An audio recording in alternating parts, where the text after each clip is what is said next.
Hello, and welcome to our video on the complex derivative. Suppose we have a function f defined on the ball of radius r centered at the point z0. We will define the derivative of f at z0 in the same way symbolically as the real derivative. Namely, we'll put f prime of z0 to be equal to the limit as h goes to 0 of f of z0 plus h minus f of z0 divided by h whenever this limit exists. Importantly, f is a function of a complex variable, and h is now allowed to be complex. This limit, incidentally, will exist if and only if the limit as z goes to z0 of f of z minus f of z0 divided by z minus z0 exists, where again, z is allowed to be complex. And we'll say that f is complex differentiable or holomorphic at the point z0 if one of these limits exists. There are a lot of different words that people use for complex derivatives depending on the person you're talking to or the book you're reading. For me, complex differentiable is a bit of a mouthful, whereas holomorphic, well, that sounds like holograms, and holograms are cool, so I like using holomorphic. We will use another word, analytic, for complex differentiability later on in the term, but that's a bit of a spoiler for some nicer results that will develop, so we will not use analytic right now. Another important word is entire. If your function f is defined not just on some ball, but on the entire complex plane, and if f is holomorphic at all points z, then f is an entire function, and I will use that word quite a bit. In general, it is harder for a complex derivative to exist because of the two-dimensional geometric freedom that we have in the complex plane. It's harder for limits to exist in C than it is for R because you can move around in all sorts of strange ways in 2 dimensions that you can't in 1 dimension. And so when a function is holomorphic, that function will tend to have rather stronger and more remarkable properties than a differentiable function on the real line. In this video, and in many other discussions of the complex derivative, we will often use the geometric properties of the complex plane quite explicitly, our ability to move in 2 dimensions, and algebraic properties of the complex plane, our ability to multiply by I, where I squared equals minus 1. So complex derivatives offer a beautiful interplay of geometry and algebra. So let's fix a function f that's holomorphic at a particular point z0, where we can write z0 equals x0 plus I times y0, with of course x0 and y0 real. Let's write f as the sum of its real and imaginary parts, and in particular we'll think of those real and imaginary parts as being functions of 2 real variables. That is, we'll write f of x plus iy is equal to u of xy plus I times v of xy. So this is a notational sleight of hand that people like to do in complex analysis a lot. On the left, f is a function of the complex variable. On the right, f is going to be the sum of 2 functions of 2 real variables, u of x and y and v of x and y. Under this notation, and supposing that f is holomorphic at this point z0, we obtain a remarkable relationship between some partial derivatives on u and v. Namely, ux at the point x0, y0 is equal to vy at the point x0, y0, and uy at the point x0, y0 is equal to minus vx of x0, y0. So the holomorphicity, the complex differentiability of f at this point x0 plus I, y0, forces a partial differential relationship between the real and imaginary parts of f if we think of those real and imaginary parts as functions of 2 real variables. And this system of partial differential equations has a name.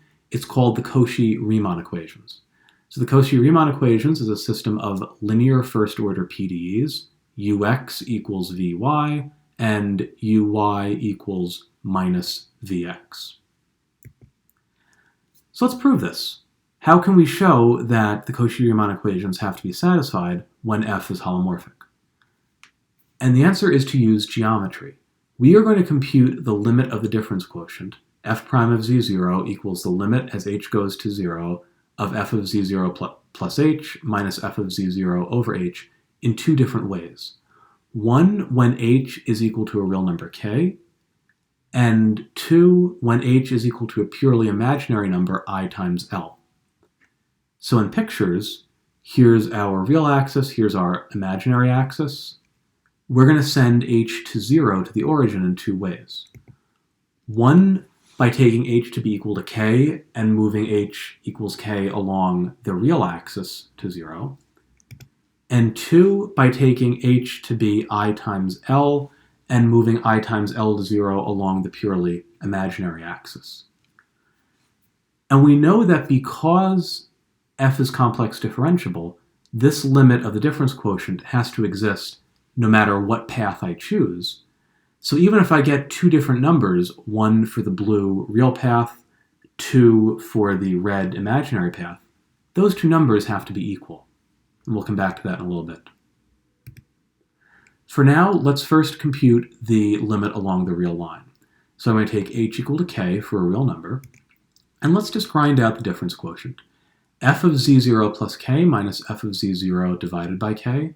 Since k is real, this becomes the mouthful, u of x0 plus k, y0, plus I v of x0 plus k, y0, minus the sum u of x0, y0, plus I v of x0, y0, all over k. Let's rearrange this and collect our u's together and collect our v's together. This becomes u of x0 plus k, y0, minus u of x0, y0, all over k.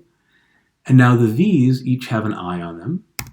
This is plus I times v of x0 plus k, y0, minus v of x0, y0 over k. Because the limit of the difference quotient as k goes to 0 of f of z0 plus k minus f of z0 divided by k exists, the real and imaginary parts of this limit also exist. And so we get the real part of f prime of z0 has to be the limit of the real part of the difference quotient, which is the limit as k goes to 0 of u of x0 plus k, y0 minus u of x0, y0 divided by k.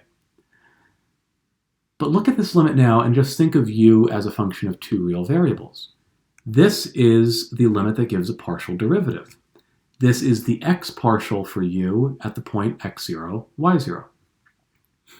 And likewise, the imaginary part of f prime of z0 is going to be the limit as k goes to 0 of v of x0 plus k, y0 minus v of x0, y0 over k. And that is the x partial on v at the point x0, y0. And so we get f prime of x0 plus I, y0 is equal to the ux partial plus I times the vx partial. Let's now work with h equal to I times L, where L is a real number, so I times L is purely imaginary.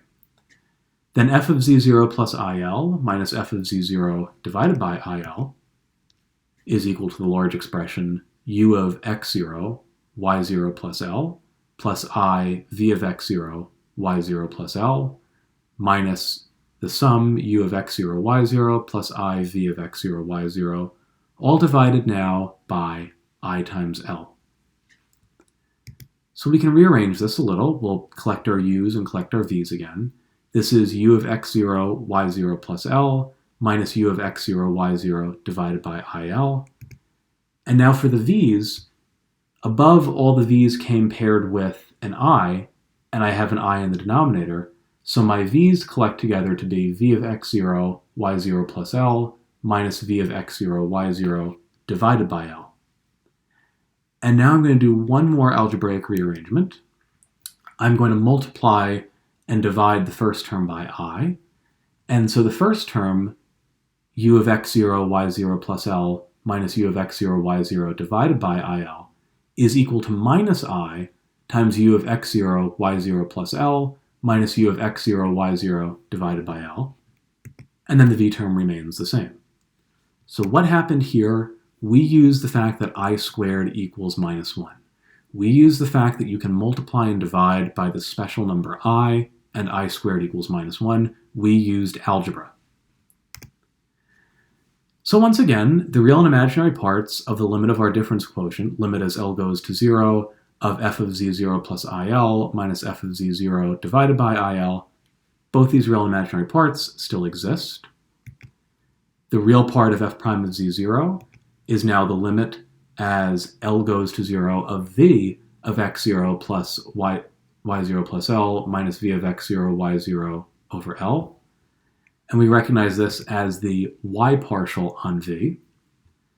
And then from the expression above, the imaginary part of f prime of z0 is now minus the limit as L goes to 0 of u of x0 y0 plus L minus u of x0 y0 divided by L. And that's minus uy of x0 y0. So now I've expressed the real and imaginary parts of f prime of z0 in terms of the y partials. And altogether, I get f prime of x0 plus I y0 equals vy of x0 y0 minus I uy of x0 y0. So I have a second expression for f prime of x0 plus I y0.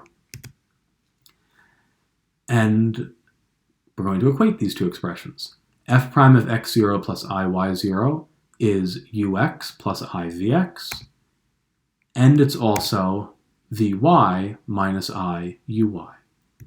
So if we equate the real parts, we get ux equals vy, and if we equate the imaginary parts, we get uy equals minus vx. And this gives us the Cauchy-Riemann equations. Here's how I remember the Cauchy-Riemann equations when I often forget them. The Jacobian matrix of the map of xy into the vector u of xy, v of xy, a map from R2 to R2, is the matrix whose first line is ux, uy, and whose second line is vx, vy, all first partials. If you think about the Jacobian matrix written this way, the diagonals need to be equal, ux equals vy, and the off diagonals need to be negatives of each other, uy equals minus vx. And how do you remember which is which? I like to think that when you invert a 2 by 2 matrix, you negate the off diagonals, and that's my trick to remember that the off diagonals in this Jacobian matrix should be the negatives of each other.